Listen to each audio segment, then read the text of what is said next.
మనము శకుని గురించి మాట్లాడుకున్నాం కదా. ఇప్పుడు పాలకుడు పుత్రవాత్సల్యంతో చట్టాన్ని పక్కన పెడితే, ఈ మాట నేను అన్నాడు ఎందుకన్నానంటే ధృతరాష్ట్రుడు లాగా పుత్రవాత్సల్యం. ఇప్పుడు కూడా మనకు సమాజంలో ఈ మాట ఉంది, ధృతరాష్ట్ర ప్రేమ అని. అంటే అది ఉండకూడదు అని అంటారు కదా. అంటే అలా ఉంటే పరిణామాలు ఎలాగుంటాయనే దానికి ఇది మనం చూడొచ్చు, మహాభారతాన్ని నిదర్శనంగా చెప్పచ్చు. అంటే బిడ్డల మీద మమకారం ఉండాలే గాని అమితమైన మమకారం పెంచుకొని వాళ్ళు ఏది చేసినా మనం సమర్థిస్తూ ఉంటే ఇలాంటి పరిణామాలకు దారి తీస్తుంది అనడానికి మనము ధృతరాష్ట్రుడి ప్రేమ వాడుతూ ఉంటాం సొసైటీలో. మనం ఈరోజు చూస్తున్నాం. ఇక్కడ పాలకుడు పుత్రవాత్సల్యంతో చట్టాన్ని పక్కన పెడితే సభాపర్వంలో జరిగినట్టు శాంతి పర్వంలో దానికి పరిష్కారం ఏమైనా ఉందా? చాలా గొప్ప, ఈ కాలానికి బాగా అన్వయించుకోవాల్సినటువంటి గొప్ప ప్రశ్న మేడం గారి. ఎందుకంటే పాలకుడు పాలించేటటువంటి వాడు, పాలన కింద ఉన్నటువంటి వారందరూ.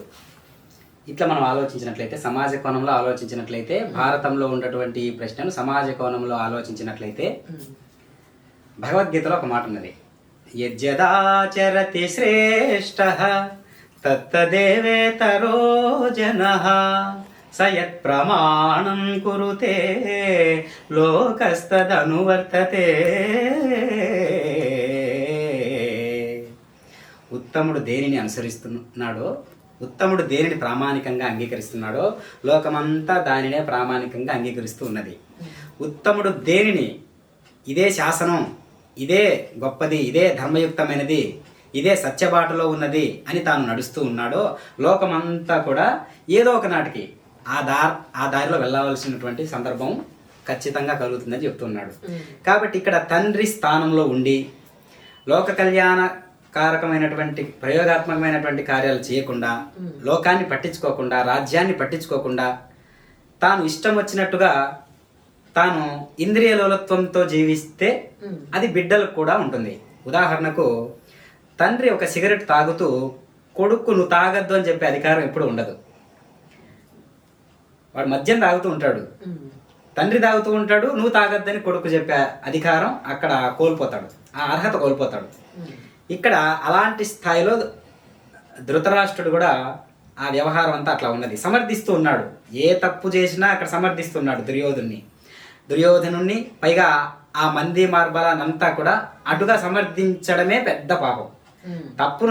తప్పు చెయ్యక్కర్లేదు, చేసే తప్పును సమర్థించడం ఇంకా పెద్ద తప్పు.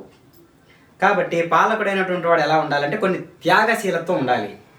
ఉదాహరణకు సొంత కొడుకే, నేను దాంట్లో ఒక ఎగ్జామినర్గా వెళ్ళినప్పుడు, లేదంటే ఇన్విజిలేషన్ చేస్తున్నప్పుడు స్లిప్ ఏదైనా పెట్టాడంటే సొంత కొడుకే అయినప్పటికి కూడా అతన్ని మనం ఏ శిక్ష అయితే అక్కడ ఉన్నదో, ఏ పనిష్మెంట్ అయితే అక్కడ ఉన్నదో అది ఇవ్వాలి మనం.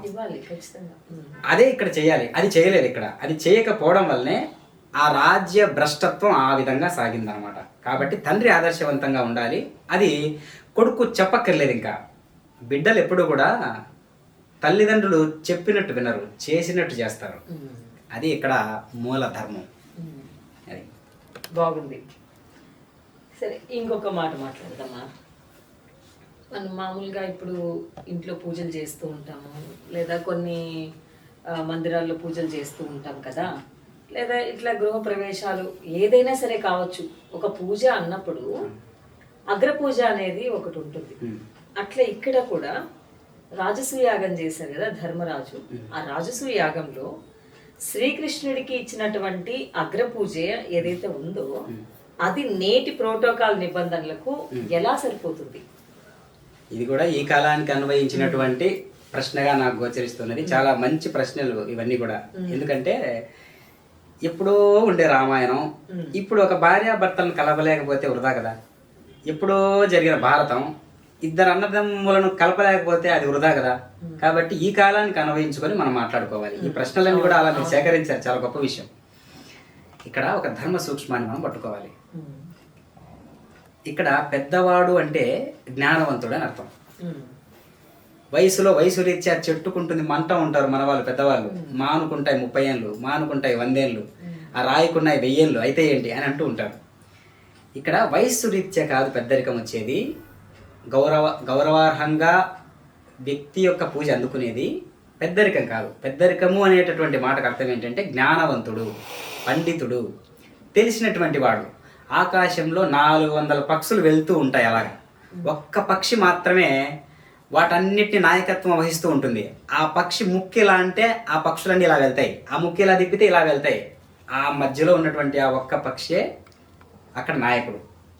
కాబట్టి ఆ పక్షి మిగిలిన 400 పక్షుల కంటే వయసులో చిన్నదై ఉండొచ్చు, కానీ దానికి వ్యవహారశీలి తెలిసి ఉండొచ్చు. ఎక్కడికి వెళ్తే నీళ్లు ఉంటాయి, ఎక్కడికి వెళ్తే ఆహారం దొరుకుతుందని ఆ పక్షికి తెలిసి ఉండొచ్చు. కాబట్టి అది ఎంతో ఉన్నతమైనటువంటి గౌరవాన్ని పొందడానికి అనువైనది, అర్హత అయినది ఏంటంటే ఆ చిన్నదైనటువంటిదైనా సరే ఆ పక్షి. ఇక్కడ కూడా వయసు రీత్యా చిన్నవాడైనప్పటికీ అప్పటికి శ్రీకృష్ణుడు ఎందుకు పూజార్హుడు అంటే ఆయన జగద్గురు తత్వం ఎలాంటిది. మత్తపరతరం నాన్యత్కించిదస్తి ధనంజయ మై సర్వమిదం. అసలు నాకంటే గొప్పవాడు కానీ, నాకంటే గొప్ప వస్తువు కానీ ఈ సృష్టిలో ఏదీ లేదు అర్జున అని చెబుతూ ఉన్నాడు. ఆ ఒక్కటి చాలు కదా ఇక్కడ పూజార్హత శ్రీకృష్ణుడికి ఏ స్థాయిలో ఉన్నదో మనం తెలియజేసుకోవడానికి, మనం మాట్లాడుకోవడానికి. కాబట్టి సర్వసమర్థుడు, అన్నింటికీ సర్వసమర్థుడైనటువంటి వాడు, అందరికంటే గొప్పవాడు, పెద్దవాడు, తెలివైనవాడు, మేధస్సుతో ఉన్నటువంటి వాడు, జ్ఞానవంతుడు, భగవంతుడు. భగవంతుడు అంటే ఐశ్వర్యస్య సమగ్రస్య వీర్యస్య యశస్య శ్రేహ వైరాగ్యస్యాద మోక్షస్య షణ్ణాం భగైతేరిత. ఐశ్వర్యము, వీర్యము, యశస్సు, కీర్తి, వైరాగ్యం, మోక్షము, ఈ ఆరింటిని భగము అంటారు. ఈ భగము అనే ఆరింటికి సంపూర్ణ నిర్వచనంగా ఉండేటటువంటి వాడు శ్రీకృష్ణ పరమాత్మ. కాబట్టి పూజకు తాను అర్హుడే. అలాంటి వైఖరితో ఉన్న ఈ కాలం వాళ్ళు ఎవరైనా సరే పూజార్హులే. వాడు వయసులో చిన్నవాడే ఉండొచ్చు, కానీ 40 ఏళ్ళకే ముఖ్యమంత్రి అయ్యాడు. మా నాన్న ముఖ్యమంత్రి 40 ఏళ్ళ ముఖ్యమంత్రి కంటే, 40 ఏళ్ళ వయసుతో ఉండేటటువంటి ముఖ్యమంత్రి కంటే మా నాన్న వయసు 60 ఏళ్ళు అనుకోండి. అప్పుడు 60 ఏళ్ళ వ్యక్తి అయినా 40 ఏళ్ళ వ్యక్తికి దాసోహం కావాల్సిందే, తల ఒగ్గి ప్రవర్తించాల్సిందే. ఎందుకు? ప్రజాపాలకుడై ఉన్నాడు కాబట్టి, తండ్రి పోస్టులో ఉన్నాడు కాబట్టి. రాష్ట్ర ప్రజలందరికీ తండ్రి లాంటి వాడు ఎవరు? ముఖ్యమంత్రి. కాబట్టి అతని వయసు 40 ఏళ్ళు అయిండొచ్చు, మా తాత వయసు 80 ఏళ్ళు అయిండొచ్చు, కానీ అక్కడ తండ్రి, ఇక్కడ పిల్లాడు మాత్రమే 80 ఏళ్ళ పిల్లాడు, అక్కడ 40 ఏళ్ళ తండ్రి. అది ఇక్కడ ఆ ఫార్ములా, ఆ సూత్రమే ఇక్కడ మనం గ్రహించాల్సింది. కాబట్టి పూజ అర్హత ఎక్కడ ఉందంటే జ్ఞానాన్ని బట్టి అర్హత వస్తుంది, పాండిత్యాన్ని బట్టి అర్హత వస్తుంది. సమాజ కోణంలో వాడు వ్యవహార శైలి ఏ విధంగా ఉంది, సమాజ మార్పు కోసం, లోక కళ్యాణం కోసం వాడు పడేటటువంటి తపన, వేసేటటువంటి అడుగు, దాన్ని బట్టి పెద్దరికం వస్తుంది. ప్రజలందరి చేత పూజార్హనీయం అనేటటువంటి మాట అక్కడ కుదించబడుతుంది. ఇలాంటి ఎన్నో విషయాలు భీష్మ పితామహ దగ్గర నుంచి ధర్మరాజుకి రావడమే కాకుండా నేటి సమాజానికి అవన్నీ కూడా రావడం అనేది నిజంగా మన అదృష్టంగా అనుకోవాలి. ఇంకొక విషయం అడుగుతాను మిమ్మల్ని. శాంతి పర్వంలో భీష్ముడు చెప్పినటువంటి దండనీతి, ఇప్పుడు ఈ రాజతంత్రాలు, రాజనీతి ఇవన్నీ ఉన్నాయి కదా, అందులోనే దండనీతి అనేటటువంటిది కూడా ఒకటి ఉంది, అది కూడా చెప్పాడు ఆయన. మరి ఆ శాంతి పర్వంలో భీష్ముడు చెప్పినటువంటి దండనీతి సభా పర్వంలో జరిగినటువంటి వస్త్రాపహరణం వంటి ఘోరాలను ఆపగలదా? ఇప్పటికీ అన్వయించి చెప్పండి. అది ఖచ్చితంగా ఆపగలదు తల్లి. ఎందుకంటే ఆ దండనీతి శాంతి పర్వంలో చెప్పినటువంటి దండనీతి ఇక్కడ సభా పర్వంలో ఎందుకు అక్కడ బ్లాక్ అయింది? అసలు అది బ్లాక్ అయిపోయింది. ఎందుకు బ్లాక్ అయింది? అదంతా ఒక మాయగానే జరిగింది. అదంతా కూడా మయుడు నిర్మించినటువంటి సభ మాయగానే జరిగింది. ప్రతిదీ మాయే. అందులో జూదం మాయే, వస్త్రాపహరణం మాయే, భీష్ముడు అంత పెద్ద పరాక్రమవంతుడైనటువంటి భీష్ముడు మౌనం వహించడం మాయే, శ్రీకృష్ణుడు లేకపోవడం మాయే. ఆ సందర్భంలో అంత పెద్ద పరాక్రమవంతులు సైతం నిశ్చేష్టులో ఎట్లా ఉండడం, సైలెంట్గా ఉండడం, అదొక మాయ. ఇదంతా కూడా ఒక మాయా కోణం. ఎందుకు చూపించబడ్డారంటే మిగిలిండే పర్వాలన్నీ ఈ కోణం. అది ఎందుకు బీజం అంటే యుద్ధానికి బీజం, ధర్మ యుద్ధానికి బీజం అది. కాబట్టి అక్కడ ఈ మౌనాలన్నీ కలిసి మహామౌనంగా మారి సభాపర్వం అనేటటువంటిది మొత్తం భారతానికే ఒక బీజం లాంటిది. ఎందుకంటే అన్ని ప్రశ్నలు అక్కడి నుంచి లేవనెత్తారు, అన్ని సమాధానాలు అక్కడి నుంచే తీసుకోవాల్సి ఉంటుంది. అందరిపైన ప్రశ్నలు అక్కడే. ధర్మరాజు చేతగానితనం అనేటటువంటి మాట ఈ రోజు కూడా ఆ మహానుభావుడికి నిందగా పడుతూ ఉన్నది అంటే దానికి కారణం కూడా ఆ సభే. కాబట్టి ఆ సభలో జరిగినటువంటి ఈ విన్యాసాలని అనుకోవాలి, భగవంతుని యొక్క లీలా వినోద భరితమైనటువంటి విన్యాసాలని అనుకోవాలి. కాబట్టి ఇక్కడ సమయం, దేనికైనా సరే సమయం. ఆ సమయానుకూలత అనేది మనందరినీ కూడా శాసిస్తూ ఉంటుందన్నమాట. కాబట్టి అక్కడ ఉండేటటువంటి దండం ఇక్కడ ఎందుకు పని చేయకుండా ఉన్నది? ఖచ్చితంగా పని చేస్తూ ఉంది. ఒక్క క్షణం కళ్ళు మూసుకుంటే భీష్మాచార్యుడు మొత్తం ధృతరాష్ట్రుని కాదు కదా, మొత్తం దుర్యోధనాదులందరినీ కూడా మట్టు పెట్టేటటువంటి శక్తి సామర్థ్యాలు అక్కడ ఉన్నాయి. కానీ అక్కడ మౌనం వహించాడు. ఎన్ని భాషలున్నా మౌనమే నీ భాష ఓమూగ మనస అంటారు కదా దాశరథి. అలా ఆ భాష ఎందుకలా ఆ మౌన భాషగా మారిందంటే అక్కడ ఒకవేళ మాట్లాడుంటే ఏమై ఉండేది? గారు శాంతి పర్వంలో భీష్ముడు చెప్పినటువంటి దండనీతి సభాపర్వంలో జరిగినటువంటి వస్త్రాపహరణం లాంటి ఘోరాలను ఆపగలుగుతుందా? అంటే తర్వాత జనరేషన్ ఇప్పుడు కావచ్చు, ఏదైనా కూడా కావచ్చు, ఆపగలుగుతుందా?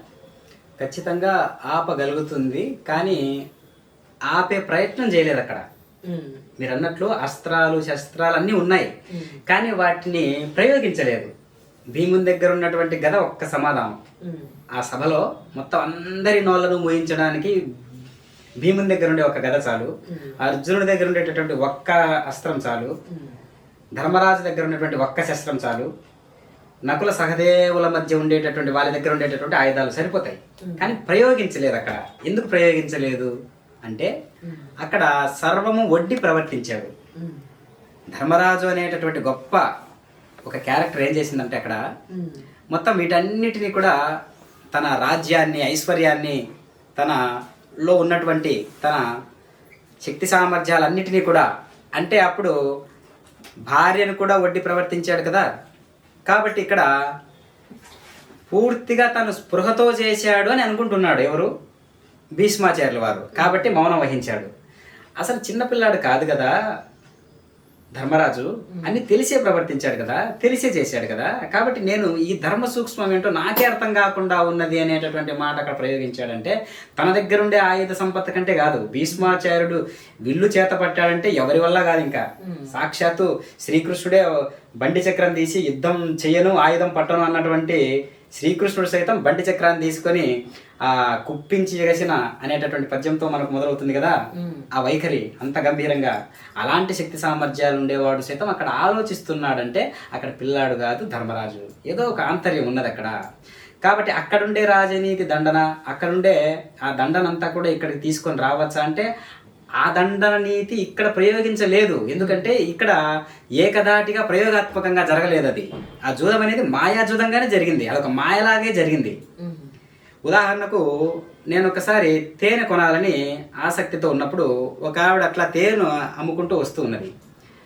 అది నా చుట్టూ ఒక 20 మంది ఉన్నారు. నాకు అందరూ ఆత్మీయులు, తేనె గురించి బాగా తెలిసినటువంటి వారు, తేనె గురించి కొంచెం బాగా తెలిసినటువంటి వారు, తేనె గురించి అసలు తెలియనటువంటి వారు, తేనె రుచి గురించి బాగా తెలిసినటువంటి వారు, తేనె గురించి బాగా సబ్జెక్టు తెలుసుకున్నటువంటి వారు 20 మంది ఉన్నారు అందరూ.